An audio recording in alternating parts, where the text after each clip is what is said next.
As you stand in the foyer of your newly purchased home on Elmwood Street, a chill runs down your spine. And it's not just the draft from the slightly ajar front door that's causing it, but the unsettling feeling that you're being watched.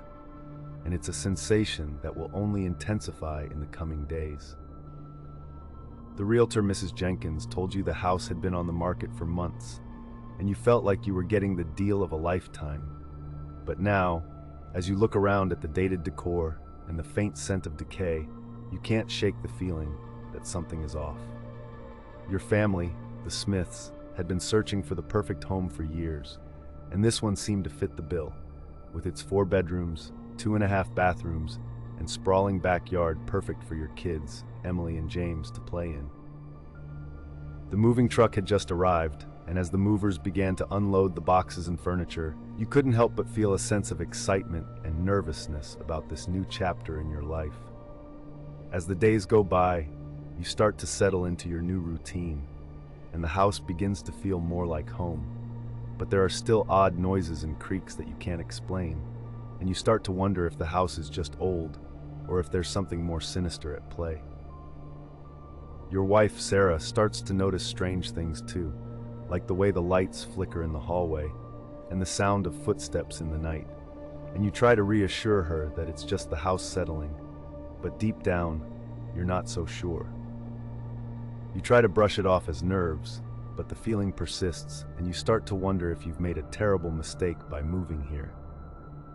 The kids seem to be adjusting well, though, and they love exploring the backyard, which is filled with tall trees and overgrown bushes, and you start to think that maybe this house isn't so bad after all.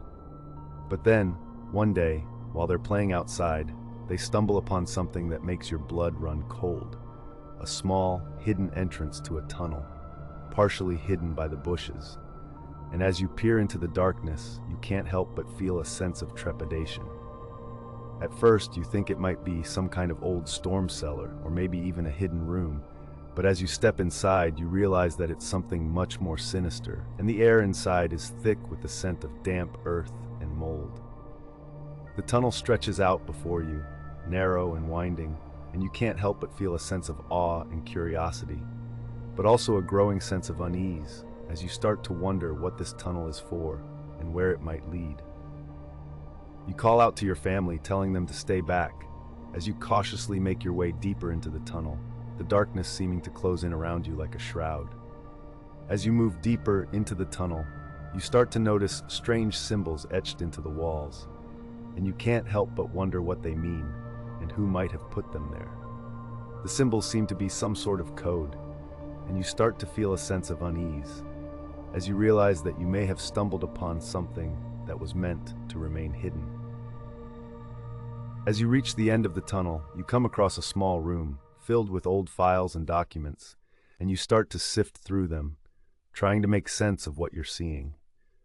The documents appear to be from the 1950s, and they detail a series of disturbing experiments that were conducted on the site, involving the use of hallucinogenic substances and sensory deprivation techniques. And you start to feel a sense of horror and disgust as you realize that your home was built on a site with a dark and troubled history. The documents are cryptic, but they seem to suggest that the experiments were part of a larger government program, and that the researchers were trying to push the boundaries of human consciousness. But at what cost?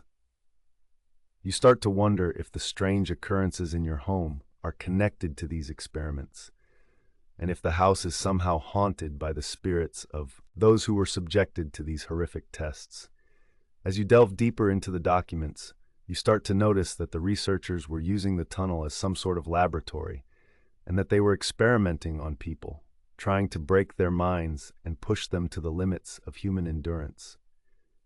You start to feel a sense of dread as you realize that you and your family may be living on top of a tomb, a grave for the victims of these twisted experiments, and that the house may be a nexus for some kind of malevolent energy. The more you read, the more you start to feel like you're uncovering a dark conspiracy, and that you may be in grave danger, and you start to wonder if you should get out of the house as quickly as possible before it's too late. As the night wears on, You can't shake the feeling that you're being watched, and that the house is waiting for you to uncover its darkest secrets. You try to go to bed, but you can't sleep, and you start to feel like you're trapped in a living nightmare with no escape. The symbols on the walls seem to be seared into your brain, and you start to wonder if you'll ever be able to shake the feeling of unease that's settled over you. You start to wonder if you've made a terrible mistake by moving into this house, and if you'll ever be able to escape the darkness that's lurking beneath your feet. As the days turn into weeks, you start to notice strange occurrences all around the house, doors opening and closing on their own, and disembodied voices whispering in the night, and you start to feel like you're losing your grip on reality. You try to tell yourself that it's just your imagination, but deep down, you know that something is terribly wrong, and that you're in over your head. The house seems to be shifting and changing around you, like a living, breathing entity, and you start to feel like you're trapped in a horror movie with no way out.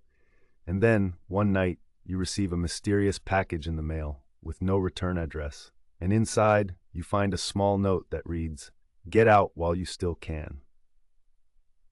The note is unsigned, but it's clear that someone knows your dark secret and that you're not alone in the house, and you start to wonder if you'll ever be able to escape the clutches of the malevolent force that's haunting your home. As you stand in the foyer, the same place where you first felt that chill run down your spine, you realize that you have a choice to make. You can try to uncover the truth, or you can get out while you still can. But as you look around at the familiar walls, you start to wonder if it's already too late, and if you'll ever be able to escape the horror that's lurking beneath your feet. The darkness closes in around you, like a shroud, and you're left with only one thought. You should have listened to your instincts and never set foot in this accursed place.